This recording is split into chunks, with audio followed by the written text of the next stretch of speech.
Le 2 mai 1536, Anne Boleyn est officiellement arrêtée. Sans pouvoir dire au revoir à sa fille, elle rejoint l'endroit le plus redouté du royaume, la Tour de Londres. Cette forteresse fait aussi, à cette époque, office de prison pour les puissants tombés en disgrâce.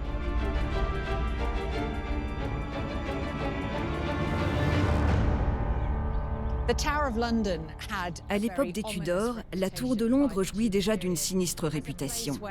Celle d'un lieu où l'on enferme les prisonniers d'État et où beaucoup trouvent la mort. En tant que reine d'Angleterre, Anne Boleyn ne pouvait être retenue ailleurs. Son rang l'a destinée à cette prison d'exception.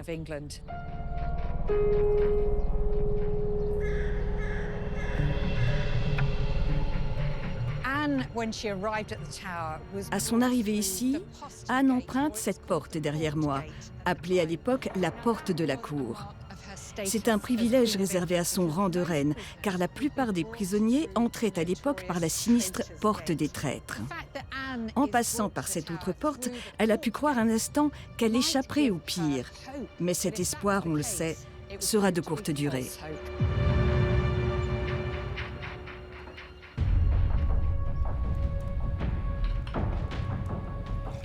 Emprisonnée à la Tour de Londres, Anne entame une longue attente. Seule dans cette forteresse millénaire, elle sait que chaque heure qui passe la rapproche d'un procès dont dépend sa vie. Quand elle est à la Tour de Londres, je pense que c'est tout son monde qui s'est effondré. Et je pense qu'il y a toujours de l'espoir.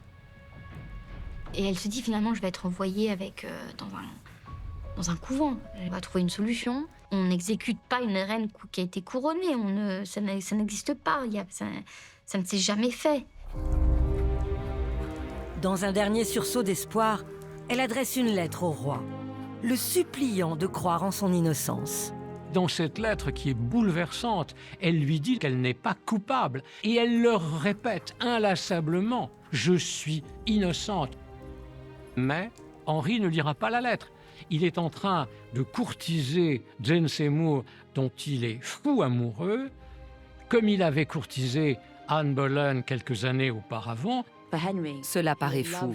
Henri a tellement aimé Anne. Il a bouleversé le monde pour elle et 3 ans plus tard, il semble l'avoir totalement oubliée. Et en fait, de certains témoignages qu'on a, il semblerait que c'est assez rapidement au cours de sa détention qu'elle va comprendre que c'est terminé. Les conditions de détention, le refus de pouvoir se justifier, voilà. Sans doute qu'elle comprend à ce moment-là que la machine est en marche et qu'elle ne sait pas quand, mais que ça va se terminer.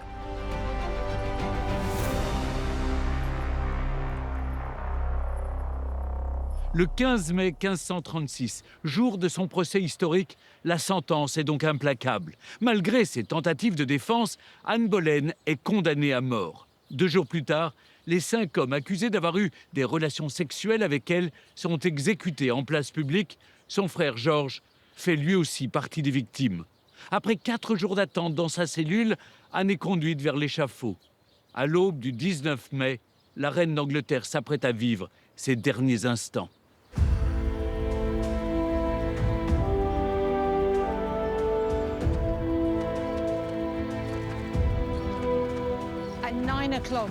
Le 19 mai 1536, à 9 h du matin, Anne est conduite hors de ses appartements pour parcourir les quelques mètres qui la séparent de Tower Green, situé derrière moi, qui est le lieu des exécutions.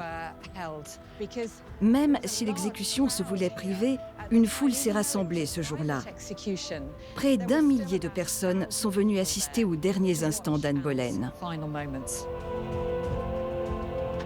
C'est un moment incroyablement solennel et historique.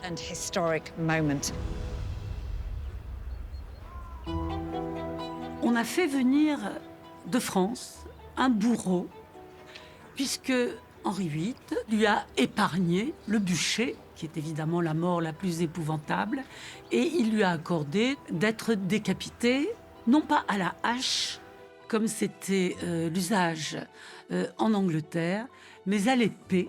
En général, la mort est beaucoup plus rapide. Délicatement, l'une des dames d'honneur d'Anne lui enlève son manteau. Sa coiffe et ses bijoux sont ensuite retirés. Ultime dépouillement, avant l'inéluctable. Comme tout au long de son arrestation, de son procès et de son emprisonnement, Anne reste calme, posée et digne. Elle adresse un dernier discours à la foule qui l'observe. On aurait pu croire qu'elle allait déverser toute sa colère contre Henri VIII, mais pas du tout. De manière surprenante, elle prie pour le roi.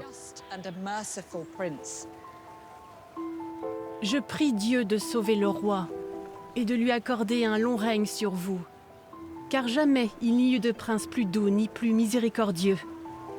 Et envers moi, il a toujours été un seigneur bon, doux et souverain. À qui pensait-elle? À sa fille. C'est-à-dire qu'elle laisse un bébé de 2 ans et demi aux mains de qui? Elle sait très bien que les Boleyn ne sont plus rien, que la disgrâce est totale. Et c'est une mère qui abandonne au bon vouloir d'Henri VIII l'existence même de cette petite princesse. Elle va tout faire pour protéger sa fille et donc se soumettre au maximum en espérant, c'est très animal presque comme comportement, hein. C'est qu'une fois qu'elle ne sera pas là, que le roi ne s'en prenne pas à sa fille. Il est 9h15 et l'heure est venue. Anne Boleyn s'agenouille, digne et résolue. En silence, elle se prépare à recevoir le coup d'épée qui va sceller son destin. On exécute donc à la française, ce qui veut dire pas de billot. Donc Anne est obligée de se mettre à genoux et d'incliner le corps, d'incliner le buste et de baisser le front. Et à ce moment-là, pris de pitié certainement pour cette jeune femme qu'il va exécuter, le bourreau aurait dit « Où est mon épée ?» Et là, Anne aurait tourné le visage vers la voix du bourreau qui, d'un seul coup de son épée, va lui trancher la tête.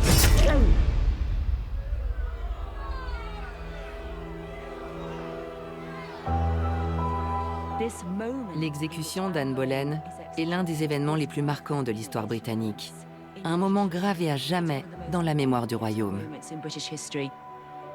Et c'est un choc pour tout le monde. C'est quelque chose qui n'a jamais été fait avant. Aucun roi n'a jamais osé faire quelque chose comme ça. À l'instant où la reine d'Angleterre meurt, les canons résonnent, les canons de la tour de Londres qui sont tirés pour prévenir le peuple que c'en est fini, que la reine Anne a cessé de vivre. Henri VIII, loin de la scène, entend lui aussi les coups de canon retentir dans la ville. Le message est sans appel.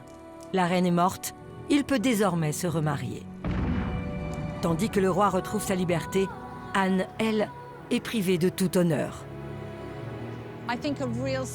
Preuve poignante que personne ne pensait que cela irait jusque-là, c'est qu'aucun cercueil n'a été préparé pour Anne. On doit se rendre à l'armurerie voisine pour y trouver un vieux coffre à flèches.